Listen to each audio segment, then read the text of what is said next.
የሚባል ነገር አልፈጠረብሽም እንዴ? ምን አይነት ስዳደግነት ነው? በኩለ ሌሊት ዘፈን ከፍተሽ ሰው የምታንጫጭው አንቺ እንቅልፍ የለሽም እና ሰው መተኛት አይችልም? ምን አገባሽ? እኔ ያለሁት አንቺ ሴትዮ ስነ ስርዓትሽን ብትይዥ ነው የሚሻልሽ። ጨዋታሽን በደንብ ጠንቅቄ አውቃለሁ። ሙዚቃውን ቀንሽ፣ እኔ መተኛት አልቻልኩም እያልኩሽ ነው። መተኛት ካልቻልሽ ዶሮሽን ድፈኝ። አንቺን እንቅልፍ ይረብሻል ብዬ እኔ ሙዚቃ ማዳመጤን አላውቅም። አንቺ ሴትዮ ዘፈኑን ዝጊው። እኔ ምንም መተኛት አልቻልኩም። አይምሮዬ ሊፈነዳ ነው። እና እኔ ምን አገባኝ? የእንቅልፍ ጦት እኮ የራሱ ችግር ነው። የሰዎቹን እረፍት ማወቅ መብትሽ መሰልሽ እንዴ? ቅድም ክፍልሽ ሆነሽ ስታለቃቅሽ አልሰማሁሽ መሰልሽ? የእኔ ማልቀስም ሆነ መደሰት አንቺን አይመለከትሽም። የፈለግኩትን ነገር ማድረግ ይችላል። ሲጀመር እኔ ወደ አንቺ ክፍል እኮ አልመጣሁም። የመጣሽብኝ አንቺ ነሽ። አሁን በሩ ዝጊና ውጭ። ቤዛ ቤዛ፣ ምን ሆነሽ ነው? ካሌብ ካሌብ ካሌብ፣ እባክህ እንዴ አዳምጠኝ እባክህ። ካሌብ ምን ሆናችሁ ነው? ስሚ፣ ምን ሆናችሁ ነው እንደዚህ የምትጨቃጨቁት? እማዬ አትደንግጪ፣ ሁለቱ ተናደው። ሰላም ሰላም ሰላም፣ ጤና ይስጥልን ውድና የተከበራችሁ ውድ ቤተሰቦቼ፣ ሰላም ይብዛላችሁ።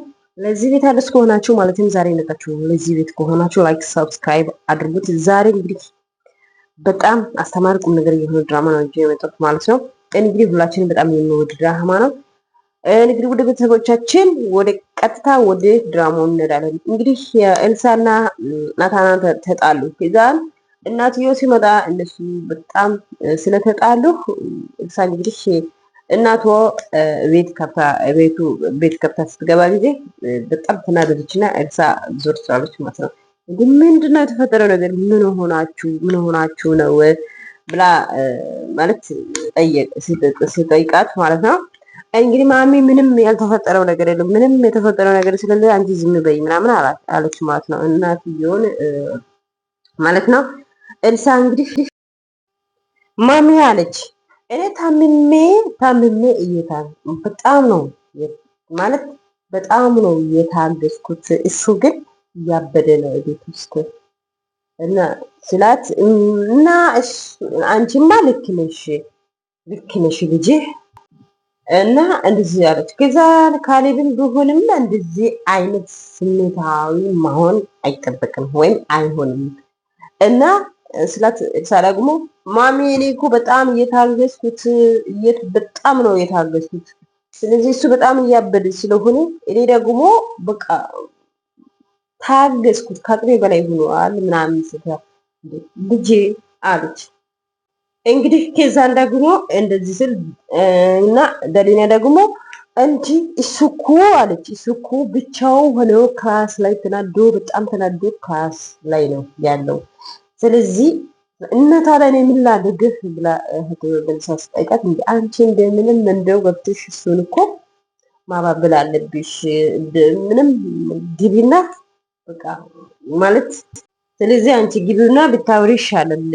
እሱ ብቻው ሲሆን ካሰብቶ ብቻው ሲሆን ሀሳብ ይበዛበታል። ስለዚህ አንቺ ራስሽ ግቢውና አውሪው አለች ማለት ነው። እና እኔ ከሄድኩት ማለት ይታገዛል ወይም እኔ ክላስ ከገባው የበለጠ እንደው ይናደዳል ብዬ አስባለሁ ምናምን ስላት አይ ሂጂና መረጋጋት አለብሽ ስላት እናትዬ ደግሞ ደሊና አንቺ ትክክል አይደለሽ፣ ወንድምሽ ቢሆን ትክክል ነው፣ አንቺ ትክክል አይደለሽም። ስለዚህ ማሚ አንቺ ያልተረዳሽው ነገር አለ። እሱ እኮ እኔን በፍጹም አይሰማኝም፣ እሱ በጣም እየፎገረ ነው ያለው። ስለዚህ ማሚ አንቺ ያልተረዳሽው ነገር አለ። ስለዚህ አንቺ ሳትረጂ ቶሎ ለማውራት እንዳትቸኩሪ እና ሂጂና ይቅርታ አድርጊለት አለች እናትዬ። እንግዲህ እህቶም ሂጂና ይቅርታ አድርጊለት። እሺ በቃ ሞክራለሁ፣ ይቅርታም ጠይቃለሁ፣ ሞክራለሁ። ጎበዝ እንደዚህ ይሻላል እህቴ። እህት ማለት በቃ እንደዚህ ይሻላል ምናምን ማለት እህትዬ ማለት ነው። እንግዲህ እናትየውም በጣም ማለት ጎበዝ እንደዚህ ይቅርታ ሁሉም ነገር ይሸናል። ከይቅርታ የሚበልጥ ነገር ስለሌለ ይቅርታ አለች ማለት ነው። እና እሺ በቃ ሂጄ ይቅርታ ልጠይቀው ግን ስከናደድ ተመልሼ ማምጣቴ ማይቀር ነው። እናቴ በፍጹም እሱ አይናደድም በፍጹም አይናደድም። ስለዚህ ተረጋጊውና ሂጂውና በኋላ ታወሪዋለሽ እና ሂጂ እና ሄደች ክላስ። ውጭልኝ ከክላሴ ብቻዬ መሆን ነው የምፈልገው ውጭልኝ አላት። ካሌብ እባክህ እንደዛ አትበለኝ እባክህ ካሌብ እባክህ ብላ ትለምና ውጭልኝ በቃ እኔ ብቻዬ መሆን እፈልጋለሁ ይላታል ካሌብ ማለት ነው። እሺ እኔ አላኮረፍሽም እኔ ግን ላንቺ ብዬ እኔ ላንቺ ጎን ልቆም ብዬ ስል አንቺ ደግሞ እኔ እኮ በእነሱ ጎን ወይም ለነሱ አልቆምኩም እና ብላ መልስ ትሰጣለች። እና ታዲያ ካሌብ ማለት ነው መልሶ ማለት ነው እና ታዲያ ለኔ ብለሽ ነው ያ ሁሉም ሰው ፊት እኔ እኮ አዋርደሽ እና ታዲያ ለኔ ብለሽ ነው ወይ ብሎ ይጠይቃታል። ወንድሜ አለች አንተ እኮ ለኔ ምን ያህል ዋጋ እንደከፈልክ እኔ አውቃለሁ። እኔ አንተን በፍጹም አላዋረድኩም በፍጹም። እና ታዲያ ያ ሁሉ ጩኸትና ለመና ለምንድን ነው አላት። ለምንድን ነው ከዛ ካሌብ ምን ደስ እንዳለኝ ታውቃለህ አለች። ከዛ ምን ብሎ ይጠይቃታል። በዚች ዓለም ላይ ብቻዬ እንዳልሆንኩ አለች። አላት ከጀርባዬ ሆኖ የምደመቅኝ ወንድም ስለአለኝ ደስ አለኝ አለች። እና ታዲያ ምን ማለትሽ ነው ብሎ ይጠይቃታል። ምን ማለት ነው እዚች ዓለም ላይ ብቻዬ አልሆንኩም እዚች ምድር ላይ ስኖር ከጎኔ የሚቆም ወንድም ስላለኝ በጣም ደስ አለኝ አለች። እዛ ማለት ነው።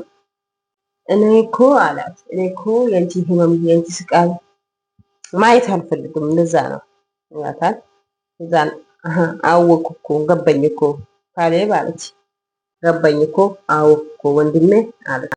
እና የትኛው ሰው ቢሆንም እንዳንተ አይነት ወንድም አይደርስም ወይ በቃ ምናምን ትላለች። በቃ አትቀባጥሩ ወይም በቃ እንዳትሞክሩ አትቀባጥሩ ይላታል። ካሌብ አንተ እኮ እየተረዳክ አይደለም፣ የምር እኮ ነው፣ ቀልድ አይደለም። እየቀባጠርኩም አይደለውም፣ የምር ነው፣ የእውነት ነው አለች። እና ታዲያ ለምንድን ነው ቅድም እሱ ጋር እንዳልሄድ ከለከልሽኝ ብሎ ይጠይቃታል ማለት ነው። አይ ያኔ እኮ ማለት እሱ ጋር እንዳትሄድ ያልኩት ምክንያት እሱ ያጠፋው ጥፋት ላይ አንተን ማጣት አልፈለኩም፣ ለዛ ነው እንጂ ሌላ ነገር አስቤ አይደለም ወንድሜ፣ ለሌላ ነገር ሳይሆን በዛ ምክንያት ነው አለች ኤልሳ። እኔ ግን ለራሴ አልጨነቅም፣ ወንድሜ እኔ እጨነቃለሁ ስለአንተ እንጂ ስለ ጤንነትህ ስለ ደህንነትህ በጣም ነው የሚጨነቀው ትላለች ማለት ነው። ካሌብ እኔ ለአንተ በጣም ነው የሚጨነቀው። አንተ ለእናታችን ለእኛ ለሁላችን የቤት ምሰሶ ነህ። ስለዚህ ካሌብ በጣም እንወድሃለን ካሌብ። እና ካሌብ አንተን ስላሳዘንኩ ስላስከፋው ይቅርታ እጠይቃለሁ ካሌብ ወንድሜ ይቅርታ ብላ ይቅርታ ትጠይቃለች ማለት ነው። እንግዲህ ካሌብ እሺ ይቅርታሽ ተቀብያለሁ፣ እኔም ተናድጄ ስለነበርኩት በጣም ነው ተናደስኩት። በጣም ማለት ነው እና በጣም እኔም ይቅር ብያለው፣ ይቅርታም ተቀብያለው ይላል ካሌብ ማለት ነው። እንግዲህ ግን አንድ ነገር እነግርሻለሁ፣ ሁለተኛ መጠንቀቂያ ሰጥሻለሁ። ሁለተኛ ለሱ አንድ ስልክ ሁለተኛ ደግመሽ እንዳትደውይ ይላታል። እሺ ብላ ቃል ትገባለች ማለት ነው። እህቱም እንግዲህ የዛሬ ቪዲዮ ይሄ ይመስላል። ወዳችሁ ፈቅዳችሁ ጊዜ ሳትሰጣችሁ ከኔ ጋር ስለሆናችሁ አመሰግናለሁ። ደህና ሁኑ። መልካም ጊዜ፣ መልካም ቆይታ ይኖራችሁ እመኛለሁ። በጣም አመሰግናለሁ። በቀጣይ ፓርት ላይ እንገናኛለን። ደህና ሁኑ፣ ሰላም ሁኑ። ላይክ ሰብስክራይብ አድርጉት። ቻው ቻው። በጣም አመሰግናለሁ። አስተማሪ ደስ የሚል ድራማ ነው። መልካም ጊዜ፣ መልካም ቆይታ። ባይ